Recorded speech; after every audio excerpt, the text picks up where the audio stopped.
jangan pernah memberitakan segala kebaikan sebesar apapun yang dilakukan oleh kelompok fundamentalis.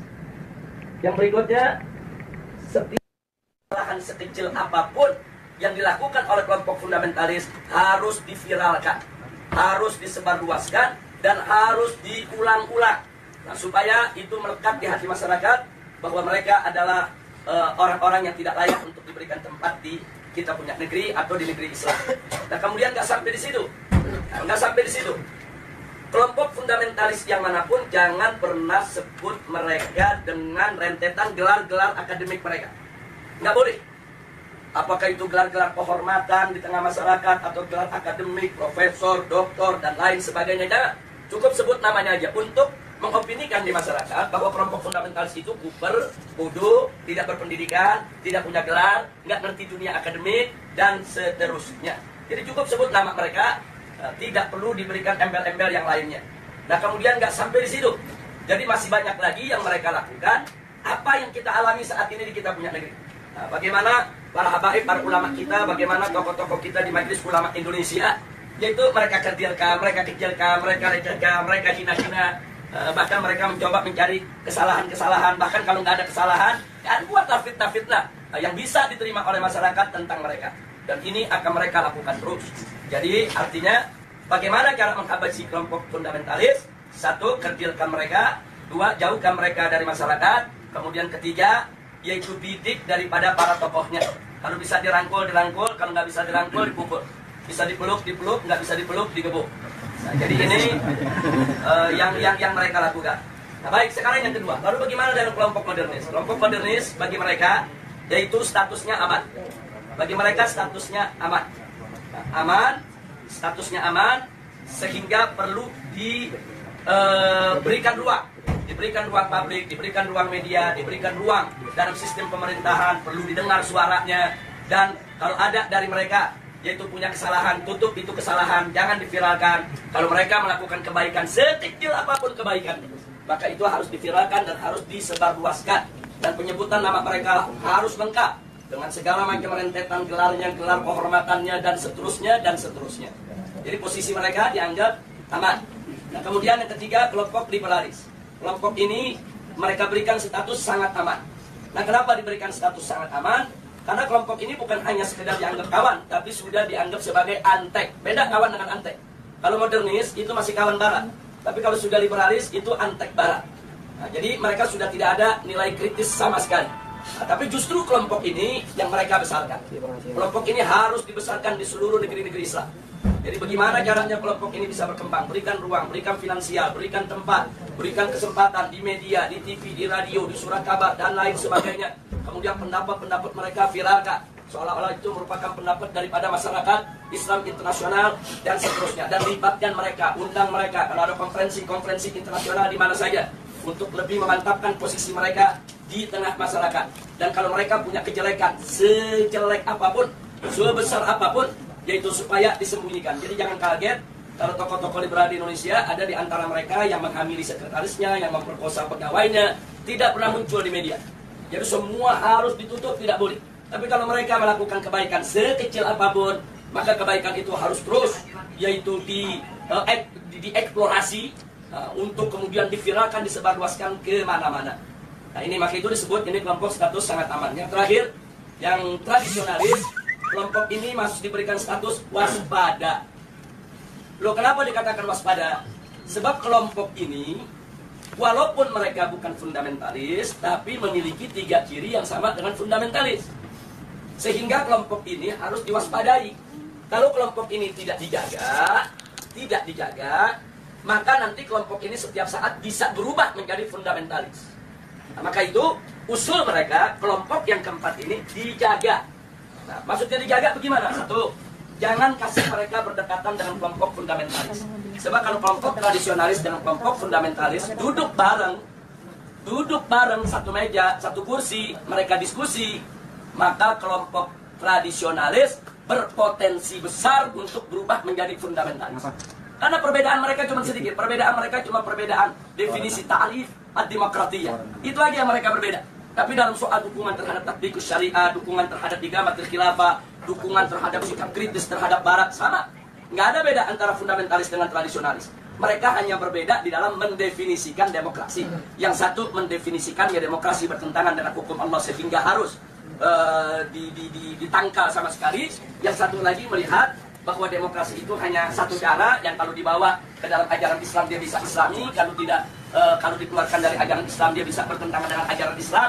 Hanya ini saja berbeda. Nah kalau mereka duduk bareng diskusi, maka kelompok tradisionalis berpotensi besar berubah menjadi fundamentalis menurut mereka, menurut Rand Corporation.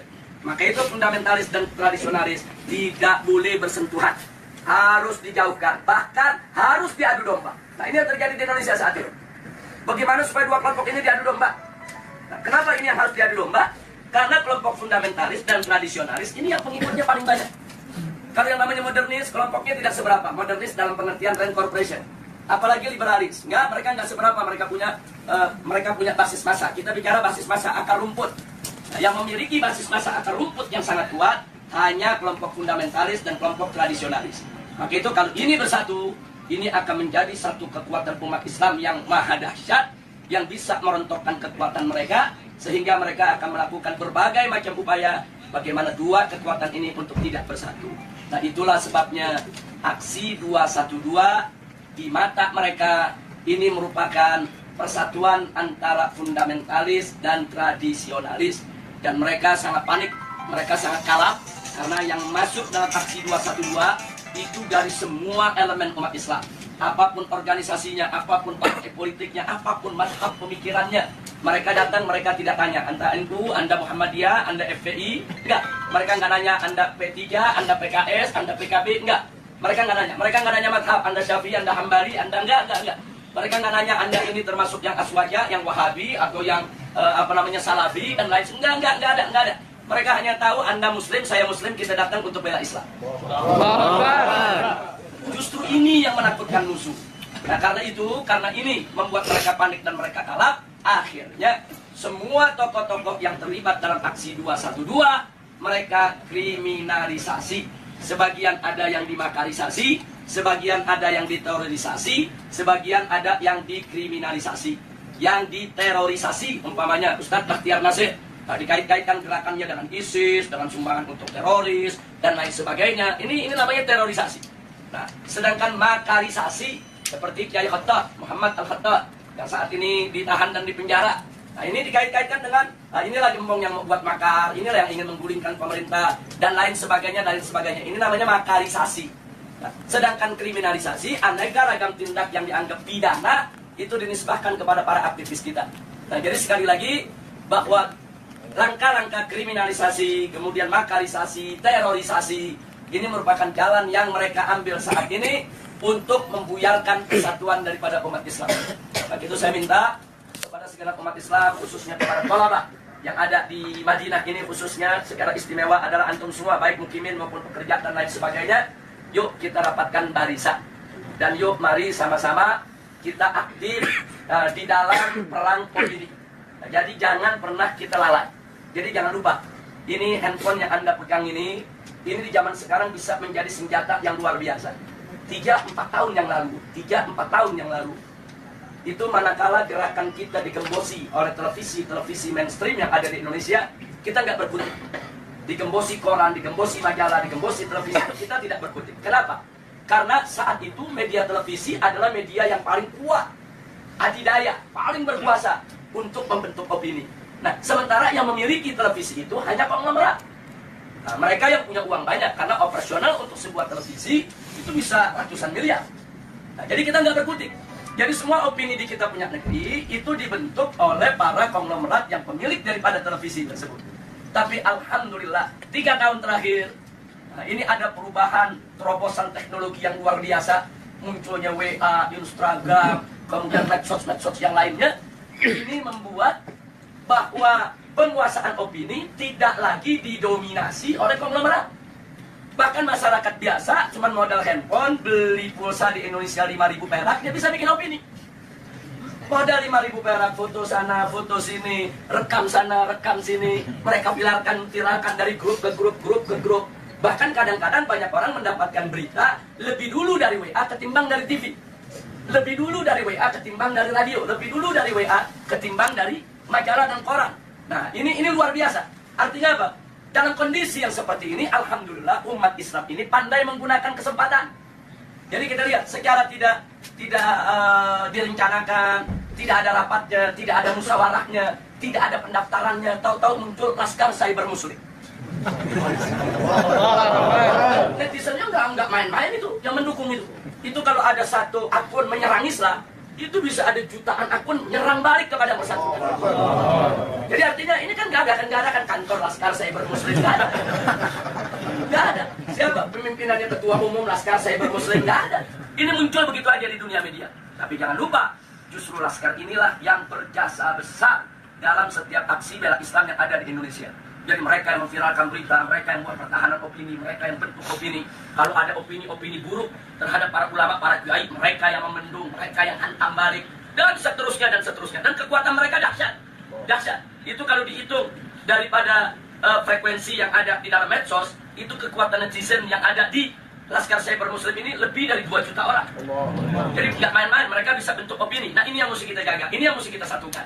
Nah, makanya di negeri kita, Indonesia, sekarang begitu mereka kalang kabut melihat serangan medsos, mulailah ada undang-undang untuk membatasi medsos, bikin aturan-aturan supaya medsos nggak sembarangan. Iya, karena mereka kalah. Kalau mereka menang, mereka nggak bikin aturan. Sama dengan kemarin di Jakarta, pada saat ada pilkada, begitu mereka kalah spanduk, KPU bikin aturan, di putaran kedua tidak boleh ada spanduk, karena udah kalah spanduk. Loh, kenapa bisa kalah? Karena di masyarakat Jakarta, secara sendiri-sendiri, bukan dibayar oleh calon gubernur, mereka bikin spanduk di mana-mana. Jadi spanduk calon yang seberang sana kalah banyak, akhirnya bikin aturan nggak boleh ada spanduk. Nah, jadi seperti itulah cara mereka. Pokoknya mana yang kira-kira merugikan mereka, mereka bikin aturan nggak ada. Jadi mereka berani berbuat curang secara terang-terangan.